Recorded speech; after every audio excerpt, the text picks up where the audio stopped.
বাড়িতে অতিথি এলে আর কোনো চিন্তা নেই, খুব কম সময়ের মধ্যে এই রেসিপিটা বানিয়ে নিন।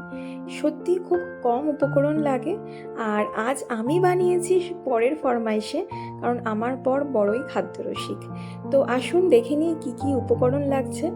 তো এখানে আমি 650 গ্রাম বোনলেস চিকেন নিয়ে নিয়েছি। জল ছড়িয়ে শুকনো করে নিতে হবে। তারপর তাতে দিয়ে দেব বড় চামচের 2 চামচ কর্নফ্লাওয়ার, 1 চামচ ময়দা, ছোট চামচের 1 চামচ আদা বাটা, কাশ্মীরি লঙ্কার গুঁড়ো, গোলমরিচ গুঁড়ো আর পরিমাণ মতো লবণ আর 2টো ডিম দিয়ে ভালো করে ম্যারিনেট করে নেব। এবার কড়াই গরম হলে কড়াইতে বেশ পরিমাণ তেল দিয়ে চিকেনগুলো ছেড়ে দেব। একটু গ্যাপ রাখবো মাঝে মাঝে, যাতে চিকেন একটার সাথে একটা না লেগে যায়। আর চিকেনগুলো ম্যারিনেট করে যদি 1 ঘন্টা রাখা যায়, যদি হাতে সময় থাকে, তাহলে আরও বেশি ভালো। 650 গ্রাম চিকেন এখানে, তাই একসাথে পুরোটা ভাজা যাবে না, অর্ধেক অর্ধেক করে ভেজে নেবেন। আর এখানে চিকেন ভাজার প্রসেসটা হচ্ছে, প্রথমে চিকেনটা দেওয়ার পর ফ্লেমটা হাই থাকবে। এখানে প্রথমে এক সাইডে 1 মিনিট, তারপরে পরের ওটা উল্টে দেবেন, উল্টে দিয়ে ওই সাইডেও 1 মিনিট ভেজে নেবেন। তারপরে ওভারঅল আপনারা 2 মিনিট ভেজে নেবেন। খুব কড়া হবে না, একটু, তাহলে কি হবে, চিকেনটা সফট হবে। কারণ পরে যখন আমি ওটা গ্রেভিতে দেব, তাহলে একদম সুন্দরভাবে ওটা নরম থাকবে। আর কোটিংটা সবসময় খেয়াল রাখবেন যেন পাতলার ওপর হয়, মানে একদম লাইট কোটিং থাকবে। পাতলা মানে ম্যারিনেশন সময় ময়দা ও কর্নফ্লাওয়ারের পরিমাণটা যেন একদম ঠিক থাকে, কারণ মোটা হয়ে গেলে সেটা খেতে মোটেই ভালো লাগে না। বাকি চিকেনগুলোও ভেজে নেব। খেয়াল রাখতে হবে এগুলো যেন ভাজার সময় ঠিক হালকা বাদামি রঙের যেন হয়, এর থেকে যেন ডিপ না হয়, কারণ কড়া হলে মোটেই ভালো লাগবে না।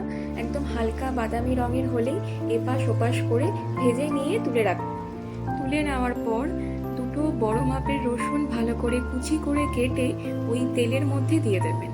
ওটাকে ততক্ষণ ফ্রাই করবেন যতক্ষণ ওটা একটু ডিপ বাদামি রঙের না হয়ে যাচ্ছে, কিন্তু অবশ্যই খেয়াল রাখবেন যাতে সেটা পুড়ে না যায়। আর রসুনের যে গন্ধটা, সেটা দেখবেন তেলের মধ্যে পুরোপুরি মিশে গেছে। তারপর একটা সস রেডি করে নিতে হবে, যেটা হচ্ছে আমাদের এই গার্লিক চিকেনে, যেটা আমরা বানাচ্ছি আজকে হচ্ছে গার্লিক চিকেন। তো গার্লিক চিকেনের প্রধান হচ্ছে এই সসগুলো হচ্ছে টমেটো সস 3 টেবিল স্পুন দিয়ে দেবেন, চিলি সস দেবেন হচ্ছে 2 টেবিল স্পুন, সয়া সস দেবেন হচ্ছে একটা ছোট চামচের 1 চামচ, আর দেবেন হচ্ছে ভিনিগার 1 চামচ করে মিশিয়ে এর মধ্যে আপনি 7 থেকে 8টা লঙ্কা কুচি করে কেটে দেবেন। আপনারা যদি বেশি ঝাল খান তাহলে একটু বেশি দেবেন, যদি কম ঝাল খান তাহলে কম দেবেন। তার মধ্যে আমি এখানে 1 টেবিল স্পুন দিয়ে দিয়েছি হচ্ছে গোলমরিচের গুঁড়ো। এবার ভালো করে সব মিশিয়ে নিয়ে আগে ভেজে রাখা চিকেনগুলো এবার এই সসের মধ্যে অ্যাড করে দেব, দিয়ে হাই ফ্লেমে ভালো করে 2 থেকে 3 মিনিট এগুলো ভালো করে ভেজে নেওয়ার পর আপনারা চাইলে, এখন দেখতেই পাচ্ছেন, স্টার্টার হিসাবে কখনো সন্ধেবেলা আপনারা এইভাবে খেতেই পারেন।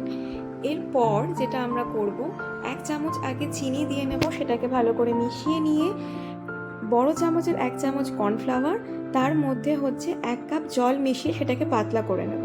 নিয়ে এই পুরো জিনিসটাই এই চিকেনের মধ্যে দিয়ে 2-3 বার নেড়ে চেড়ে একটু ফুটে উঠলেই লো ফ্লেমে 10 মিনিটের জন্য ঢেকে দিন। ঠিক 10 মিনিট পর ঢাকনা খুলে দেখবেন একদম সুন্দরভাবে তৈরি হয়ে গেছে আমাদের গার্লিক চিকেন। তারপরেই পরিবেশনের জন্য একদম রেডি। আপনারা এর ওপরে একটু সাদা তিল ছিটিয়ে দেবেন আর একটু ধনেপাতা কুচি করে উপরে গার্নিশিংয়ের জন্য দেবেন, এতে দেখতে খুব ভালো লাগবে। আপনারা চাইলে রুমালি রুটি, ফ্রাইড রাইস যে কোনো কিছুর সাথে সার্ভ করুন। আমি এখানে ফ্রাইড রাইস বানিয়েছি, তাই আমি ফ্রাইড রাইসের সাথে সার্ভ করছি। ফ্রাইড রাইসের রেসিপিটা অবশ্যই আমি পরের দিন আবার নিয়ে আসবো।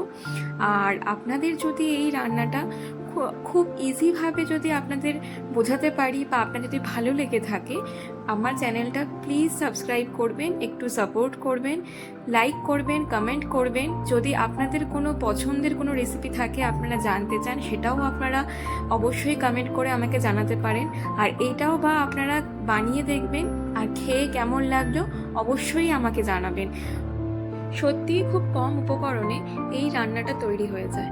আর আমরা বাঙালি বলতে বাঙালি রান্না তো অবশ্যই পছন্দ করি, কিন্তু চাইনিজকেও হার মানাই। আমরা কিন্তু চাইনিজের সব কিছু, সেই চাউমিন থেকে শুরু করে ফ্রাইড রাইস হোক, চিলি চিকেন হোক, বিশেষ করে বাচ্চারা তো খুব বেশি ভালোবাসে। তার সাথে সাথে কিন্তু বড়রাও একটু একটু করে উকিঝুঁকি মারে বাচ্চাদের প্লেটে। তো যাই, ভিডিওটা ভালো লাগলে কমেন্ট করে জানাতে ভুলবেন না কিন্তু।